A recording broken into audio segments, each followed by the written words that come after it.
Today's recipe is this delicious fish stew that you'd absolutely love. Let me show you how I made it. Here I have mackerel fish and crocker fish. This is fresh crocker fish.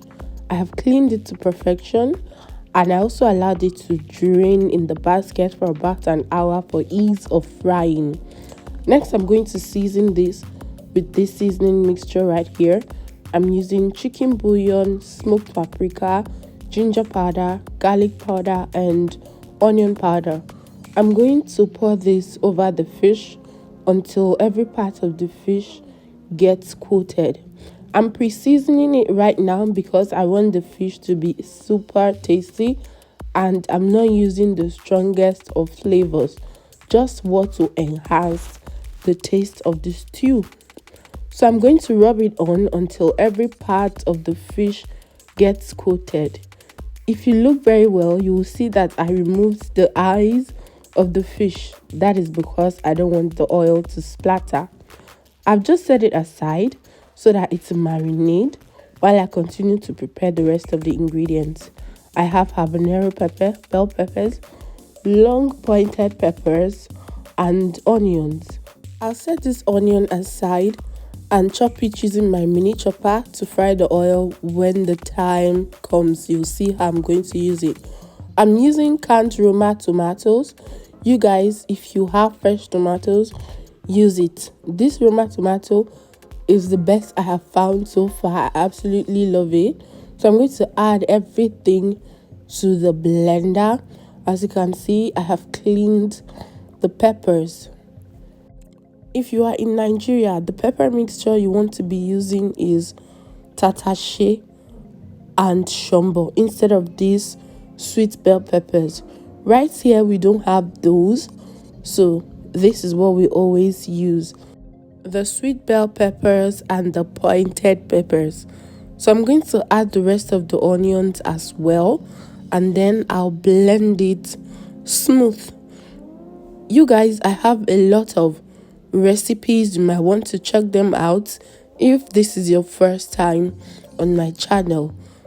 I have blended the pepper smoothly, as smooth as this blender can go, and I have also chopped up the onions.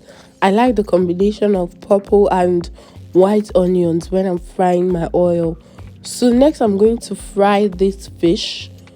I'll leave it on the stove for about 20 minutes until I notice that the part inside the oil is drying up before I flip it over. If you don't allow the one part to dry up, you will end up with fish flakes and you don't want that. So the whole of this frying process took about 30 to 40 minutes because once one part has fried, the other part fries in no time. So I've reduced the oil and I'm now going to add the chopped onions from earlier. I'll give it a stir and allow it to fry for about 3 minutes. The oil is very hot because I'm frying it on medium high. So I'm going to add some thyme and curry. Let it fry for another minute before going in with my tomato puree or tomato paste. I'll give it all a mix and let it fry for about 5 to 7 minutes. Because it's not a lot of tomato puree, it's going to fry really quickly.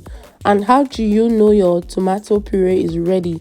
When it becomes little pebbles. It's going to sort of dry out and become little pebbles, and then you know it is ready. Next, I'm going to go in with my blended pepper mixture from earlier.